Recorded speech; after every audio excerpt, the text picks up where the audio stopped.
तो दोस्तों आज हो गई है 13 मार्च और जो सभी बड़ी खबरें मुख्य समाचार सामने निकल के आ रहे हैं एक एक करके दोस्तों चलेंगे। तमाम बेहद बड़ी खबरें आप तक आगे इसी वीडियो में पहुंचाएंगे। लगातार हमारे साथ दोस्तों आगे इसी वीडियो में बने रहिएगा। खबरों की तरफ बढ़ने से पहले अगर आप लोग भी खुले तौर पर राहुल गांधी और इंडिया गठबंधन के समर्थन में खड़े हैं तो दोस्तों अभी इस वीडियो को लाइक कीजिएगा और कमेंट बॉक्स में हैशटैग वी सपोर्ट इंडिया जरूर ही कमेंट कीजिएगा।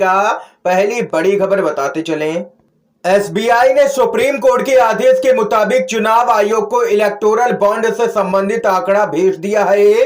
भारत निर्वाचन आयोग जनता के लिए 15 मार्च तक यहां पर सारा ही डेटा अपनी वेबसाइट पर अपलोड कर देगा। और वहीं बताते चलें, चुनाव आयोग चुनावी बॉन्ड दाखिलों को भी यहां पर सार्वजनिक करेगा जो अब तक केवल सील बंद लिफाफे में सुप्रीम कोर्ट में जमा किए जाते थे। लेकिन यहां पर एक बड़ा पेच ये भी फंस सकता है दोस्तों। सूत्रों के अनुसार अपडेट आ रही है कि सुप्रीम कोर्ट के फैसले के बाद भी एसबीआई की बेशर्मी देखने को मिल सकती है। आधी अधूरी जानकारी चुनाव आयोग को दी गई है, ऐसा यहां पर अंदेशा लगाया गया है। जी हां दोस्तों, बताते चलें, यहां पर सूत्रों ने दावा किया है कि किसने बॉन्ड लिया ये बताया गया है, किस पार्टी को कितना चंदा मिला ये बताया गया जो कि पहले से ही सार्वजनिक है। लेकिन किसने बॉन्ड लिया और किसको दिया गया ये चंदा ये नहीं बताया गया है। इसका मतलब है कि अब यहां पर सुप्रीम कोर्ट का डंडा एक बार फिर से चल सकता है। अगर रिपोर्ट में इस बात का खुलासा नहीं हुआ कि चंदा किसने किसको दिया है तो यहां पर एसबीआई की शामत भी आ सकती है दोस्तों। और वहीं बताते चलें आप लोगों को, सबसे बड़ा सवाल तो यही है कि इलेक्टोरल बॉन्ड स्कैम के बारे में पूरी तरह से खुलासा होगा क्या। एसबीआई ने चुनाव आयोग को बॉन्ड के बारे में जानकारी तो दे दी है, लेकिन किसने किसको कितना चंदा दिया ये पता चलेगा क्या। सबसे बड़ा सवाल यही है जिसका खुलासा यहां पर तभी होगा जब चुनाव आयोग 15 तारीख को रिपोर्ट यहां पर अपलोड करेगा अपनी वेबसाइट पर। आगे की जो भी अपडेट होगी हम आप तक पहुंचाएंगे। इसके साथ ही सीएजी की रिपोर्ट में बेहद ही बड़ा खुलासा, इतिहास की सबसे भ्रष्ट सरकार है मोदी सरकार। ये यहां पर कांग्रेस पार्टी भी भड़की है इस मुद्दे को लेकर के दोस्तों। और वहीं बताते चलें, जमीनी स्तर पर बीजेपी की हालत दिन पर दिन खराब होती जा रही है। यूपी से खबर आ रही है जहां पर बलिया से खबर है, बीजेपी के सांसद रविंद्र कुशवाहा का हुआ है जोरदार विरोध।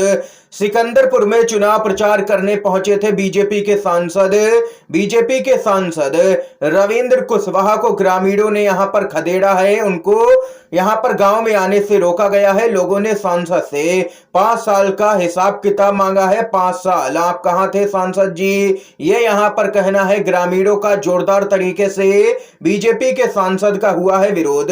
इसके साथ ही दोस्तों कांग्रेस पार्टी ने अपने प्रत्याशियों की दूसरी लिस्ट जारी की है। कांग्रेस की लोकसभा उम्मीदवारों की दूसरी लिस्ट में 43 प्रत्याशी हैं यहां पर, जिसमें बताते चले 77% उम्मीदवार दलित, आदिवासी, पिछड़े और अल्पसंख्यक हैं। और वहीं 77% उम्मीदवार 60 साल से कम आयु के हैं। कांग्रेस जो कहती है वो करके भी दिखाती है। और इतना ही नहीं, लगातार 2 बार के सांसद रहे गौरव गोगोई असम के जोरहाट से लोकसभा का चुनाव लड़ेंगे। बताते चलें, बीजेपी ने गौरव गोगोई को जोरहाट से लड़ने का चैलेंज दिया था, जिसको यहां पर कांग्रेस के नेता गौरव गोगोई ने स्वीकार किया है बीजेपी के चैलेंज को।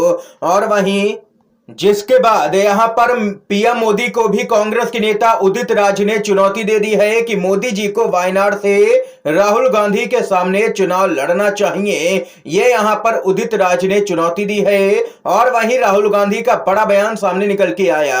राहुल गांधी बोले सत्ता में आते ही अग्निवीर योजना जो है उसको पूरी तरह से खत्म किया जाएगा। कांग्रेस जैसे ही सत्ता में आएगी ये काम भी प्राथमिकता से किया जाएगा, ये युवाओं से राहुल गांधी ने वादा किया है। इसके साथ ही दोस्तों एक और बड़ी खबर बताते चले आप लोगों को, हरियाणा बीजेपी के अंदर मचा है यहां पर पूरी तरह से हड़कंप। जी हां दोस्तों, बताते चले अनिल विज ने कर दी है खुली बगावत।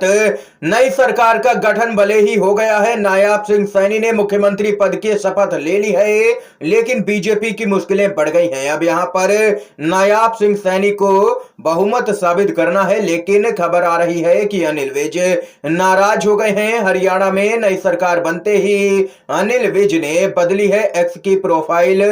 और वहीं बताते चले दोस्तों आप लोगों को, बीजेपी के नेता अनिल विज हरियाणा के मुख्यमंत्री नायाब सिंह सैनी के शपथ ग्रहण समारोह में भी शामिल नहीं हुए। हालांकि पूर्व मुख्यमंत्री मनोहर लाल खट्टर के अनुसार विज को भी मंत्रिमंडल में शामिल किया जाना था। इससे पहले दिन में ही हरियाणा के पूर्व गृह मंत्री अनिल विज भाजपा विधायक दल की उस बैठक से नाराज होकर के चले गए थे, जिसमें सैनी को नेता चुना गया था। विधायक दल का पूर्व मुख्यमंत्री खट्टर से जब पत्रकारों ने सवाल किया कि क्या विज का नाम उप मुख्यमंत्री पद की दौड़ में था, तो उन्होंने कहा है कि मंत्रियों को आज शपथ लेनी थी और यहां पर अनिल विज का नाम उस सूची में था, लेकिन वे यहां पर शपथ ग्रहण समारोह में नहीं पहुंचे, यानी कि सीधे तौर पर वे बीजेपी से नाराज बताए जा रहे हैं। बीजेपी के अंदर जबरदस्त भूचाल आया हुआ है। और इतना ही नहीं, हरियाणा में नई सरकार बनने के बाद अनिल विज ने एक्स पर अपनी प्रोफाइल भी बदल ली है। उन्होंने गृह और स्वास्थ्य मंत्री के आगे एक्स लगा लिया है, यानी कि पूर्व लगा लिया है। ये यहां पर दोस्तों खबर आई है हरियाणा से। इसके साथ ही एक और बड़ी अपडेट की तरफ बढ़ते हैं।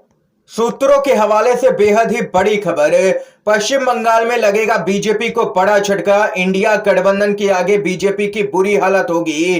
टीएमसी के द्वारा सभी सीटों पर एक तरफ उम्मीदवारों के नामों के ऐलान के बाद बंगाल को लेकर के कांग्रेस की रणनीति सामने निकल के आई है। किसी भी तरह बीजेपी के सीटों की संख्या कम करने की रणनीति है। इसके तहत जरूरत पड़ने पर लेफ्ट के साथ में अलायंस की भी संभावना लगाई जा रही है। टीएमसी के मजबूत सीटों पर कांग्रेस अपना उम्मीदवार नहीं उतारेगी, ताकि वोटों का बंटवारा नहीं हो और बीजेपी को हराया जा सके। कांग्रेस 1 दर्जन सीटों पर मजबूती से लोकसभा का चुनाव लड़ेगी। ये यहां पर दोस्तों सूत्रों के अनुसार बड़ी खबर आई है। और वहीं एक और अपडेट आ रही है, बीजेपी संविधान बदलने के लिए 400 सीट जीतना चाहती है, इसके बाद कोई भी चुनाव नहीं होगा। उद्धव ठाकरे का बड़ा दावा।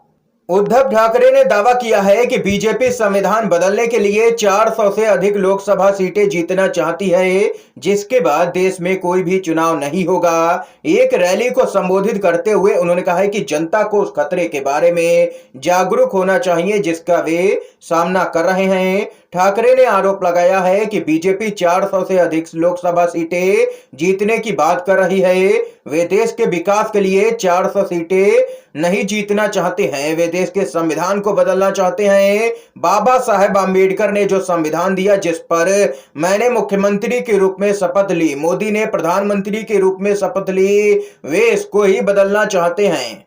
उन्होंने कहा है कि इसका खुलासा तो बीजेपी के जो नेता हैं आनंद कुमार हेगड़े, उन्होंने ही किया है अपने बयान के जरिए, और बीजेपी के मंसूबे यहां पर जग जाहिर कर दिए हैं। ये यहां पर उद्धव ठाकरे का बयान सामने निकल के आया है। दोस्तों, इस समय की आज की तमाम बेहद बड़ी खबरें दोस्तों मुख्य समाचार थे जो हमने आप लोगों तक पहुंचाए। अगर आप लोगों को दोस्तों ये वीडियो पसंद आया हो तो अभी इस वीडियो को लाइक कीजिएगा, ज्यादा से ज्यादा इन खबरों को, मुख्य समाचारों को शेयर कीजिएगा अपने सभी दोस्तों में, और चैनल पर नए हैं तो दोस्तों चैनल को जरूर ही सब्सक्राइब कीजिएगा। वीडियो देखने के लिए आप सभी दोस्तों का बहुत बहुत धन्यवाद। जय हिंद, जय भारत।